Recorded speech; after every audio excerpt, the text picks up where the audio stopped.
हम प्रभु परमेश्वर को धन्यवाद देते हैं आज की सुंदर सुबह के लिए। परमेश्वर ने आज की सुंदर सुबह मुझे और आपको दी है कि हम परमेश्वर के पवित्र चरणों में आकर परमेश्वर की महिमा करें। प्रियो, मैं आप सभी का स्वागत और वेलकम करता हूं आज की सुबह इस डिवोशन में। परमेश्वर हमें बहुत बड़ी बरकत दे, आशीष दे, ताकि परमेश्वर का हाथ आप पर, हम सब पर बना रहे, ताकि हम परमेश्वर की महिमा कर सकें। आज 5 जुलाई है। परमेश्वर का धन्यवाद करते हैं कि वो हर दिन हमारी अगुवाई करता है और एक एक दिन हमें आगे बढ़ाता है, और यही है परमेश्वर की योजना। वचन कहता है कि हम कई बार चिंता करते हैं कल क्या होगा, लेकिन परमेश्वर का वचन कहता है कि कल के विषय में चिंता ना कर, क्योंकि कल का दिन अपनी चिंता आप कर लेगा। आज का डिवोशन का जो मुख्य शीर्षक है, उस चीज़ को हमें लेके चलना, ताकि हम परमेश्वर के उस वचन को लेकर आगे बढ़ते जाएं और जो परमेश्वर की योजना उसको पूरा करें।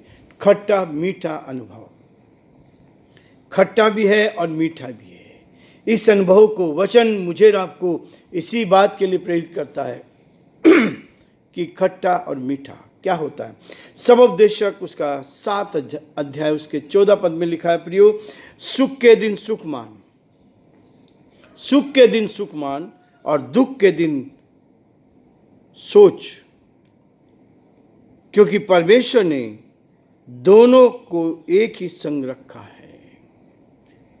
सुख और दुख मान और दुख के दिन सोच, क्योंकि परमेश्वर ने दोनों को एक ही संग रखा है, जिससे मनुष्य अपने बाद होने वाली किसी बात को ना समझ सके। परमेश्वर मुझे और आपको इस बात के लिए प्रेरित करता है। सबोपदेशक उसके 7 अध्याय उसके 14 पद में, जीवन में हर कदम पर परमेश्वर मुझे और आपको आगे लेकर जाता है। कि परमेश्वर चाहता है कि वास्तव में दोनों अत्यंत गलत हैं। जीवन में यदि आपका उद्धार हो गया है तो निश्चित रूप से आपके पास अच्छा स्वास्थ्य और धन होना चाहिए। यदि आपका उद्धार हो गया तो लालच आपके जीवन से दूर हो जाना चाहिए। यदि आपने उद्धार के अनुभव को प्राप्त किया है तो आप क्या करेंगे? परमेश्वर के साथ एक होकर आगे बढ़ेंगे।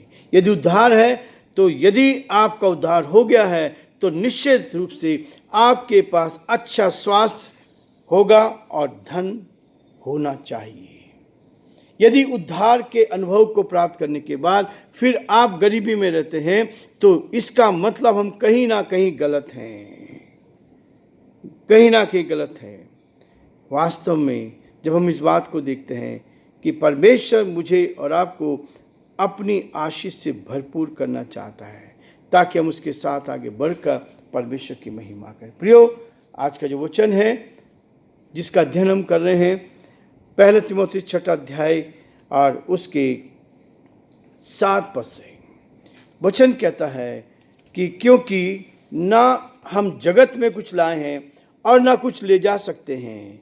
यदि हमारे पास खाने और पहनने को हो तो इन्हीं पर संतोष करना चाहिए, पर जो धनी होना चाहता है वे ऐसी परीक्षा और फंदे और बहुत सी व्यर्थ और हानिकारक लालसाओं में फंसते हैं, जो मनुष्यों को बिगाड़ देते हैं और विनाश के समुद्र में डुबो देते हैं। 10 पद, क्योंकि रुपये का लोभ सब प्रकार की बुराइयों की जड़ है, जिसे प्राप्त करने के लिए का प्रयत्न करते हुए बहुतों ने विश्वास से भटक कर अपने आप को नाना प्रकार की बुराइयों दुखों में छलनी बना दिया है। परमेश्वर अपने इस सुंदर वचन के पढ़े और सुने जाने पर आशीष दे। आमीन। दुआ करेंगे। प्रभु जी, हम आपके हृदय से आभारी हैं आज की सुंदर सुबह के लिए जो आपने हमें दी है।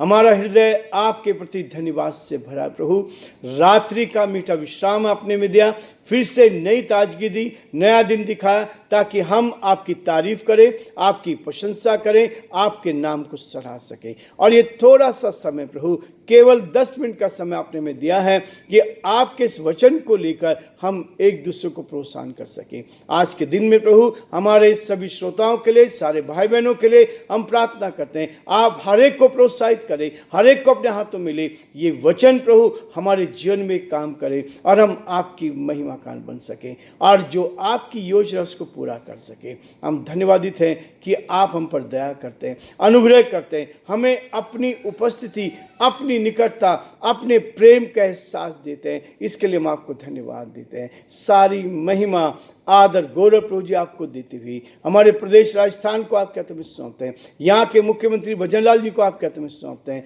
हम अपने देश को आपके हाथों में सौंपते हैं। प्रार्थना विनती करते हैं, अपनी महिमा को प्रकट होने दे, जो आपकी योजना उसको पूरा होने दे, ताकि सब कुछ को हम आपके नाम में पूरा होता देख सके। अंधकार की, दुष्ट की सारी चालें परास्त की जाए और आपका नाम ऊंचा किया जाए। सारी महिमा, आदर, गौरव प्रभु जी आपको देते विनती को अपने प्रभु, अपने धार करता यीशु मसीह के नाम से मांगते हैं, आमीन। प्रियो, परमेश्वर मुझे और आपको इस बात के लिए प्रेरित करता है कि जब हम परमेश्वर की महिमा को लेकर चलते हैं, फिलिप्पियों का 4 अध्याय और उसके 12 और 13 पद में कहता है, परमेश्वर के भक्तों ने हर परिस्थिति में संतोष के साथ परमेश्वर की स्तुति करना सीखा। परमेश्वर के भक्तों ने हर परिस्थिति में संतोष को जीवन में देखा, संतुष्टि को रखा। इसलिए परमेश्वर का वचन कहता है, परमेश्वर के भक्तों में हर परिस्थिति में संतोष के साथ परमेश्वर की स्तुति करना सीख लिया है। और यही है, पौलुस कहता है, मैं दीन होना भी जानता हूं और बढ़ना भी जानता हूं, हर एक बात की और सब दशाओं में तृप्त होना, भूखा रहना, बढ़ना, घटना सीखा है। जो मुझे सामर्थ देता है उसमें मैं सब कुछ कर सकता हूं। जो मुझे सामर्थ देता है उसमें मैं सब कुछ कर सकता हूं। परमेश्वर का वचन हमें नई सामर्थ, नई शक्ति देता है, ताकि हम सुबह के समय परमेश्वर की सामर्थ को लेकर आगे बढ़ते जाएं और जो परमेश्वर की योजना है उसको आज के दिन में पूरा करें। आज का दिन हमारे पास है, कल का हमें नहीं मालूम मिलेगा नहीं मिलेगा। यदि परमेश्वर के अनुग्रह की दृष्टि हुई तो हमें कल का दिन मिल सकता है।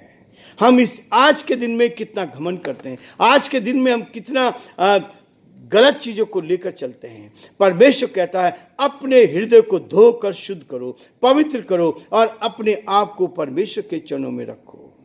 परमेश्वर कहता है कि मुझे और आपको वो ऐसा आगे बढ़ाना चाहता है, ताकि यदि आपका उद्धार हो गया है, यदि आपका उद्धार हो गया है तो निश्चय ही परमेश्वर आपको बरकत देगा, निश्चय ही आपको बरकत देगा और आपका स्वास्थ्य अच्छा होगा और उसके साथ आपको धन की कोई कमी नहीं होगी। क्योंकि जब आप इस संसार का मालिक, जिसने आपको बनाया है, इस सारे संसार को बनाया है, उसके साथ आपका रिश्ता ठीक हो गया है, उसके साथ आपने अपने दिल को शुद्ध कर लिया है, अपनी आत्मा को धो लिया है, तो वो सारी चीज आपको देगा। इसलिए मत्ती 6:33 को मैं बराबर याद करता हूं, पहले तुम उसके राज्य धर्म की खोज करो तो संसार की सारी वस्तुएं तुम्हें मिल जाएंगी। परमेश्वर हमें किसी बात की घटी होने नहीं देगा।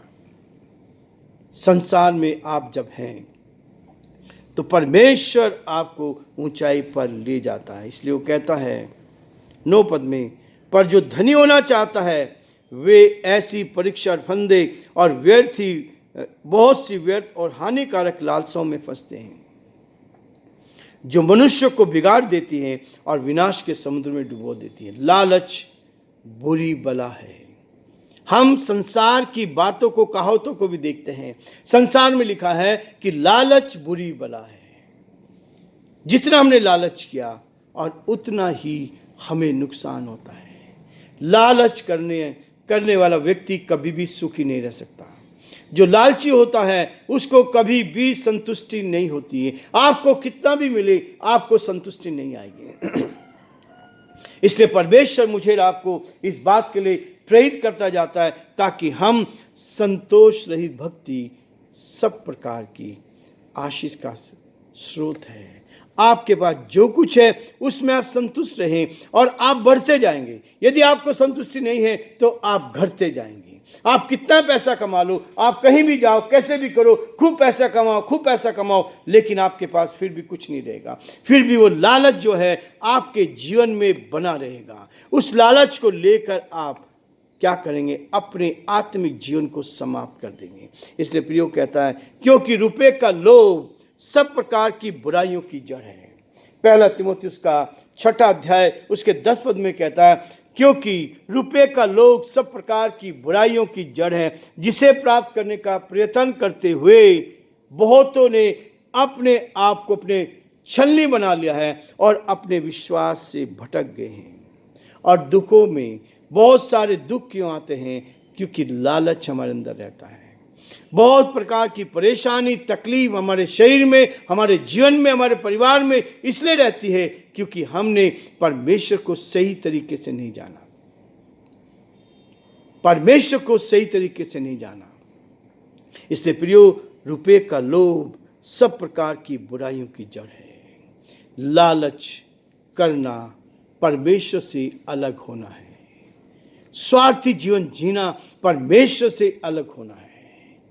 हम अपने आप में सब कुछ को पकड़ के रखना चाहते हैं, सब कुछ को पकड़ के रखना चाहते हैं, लेकिन प्रियो, परमेश्वर का वचन इस बात को कहता है कि हम परमेश्वर के साथ ईमानदार बनकर उसकी महिमा करते चले जाएं।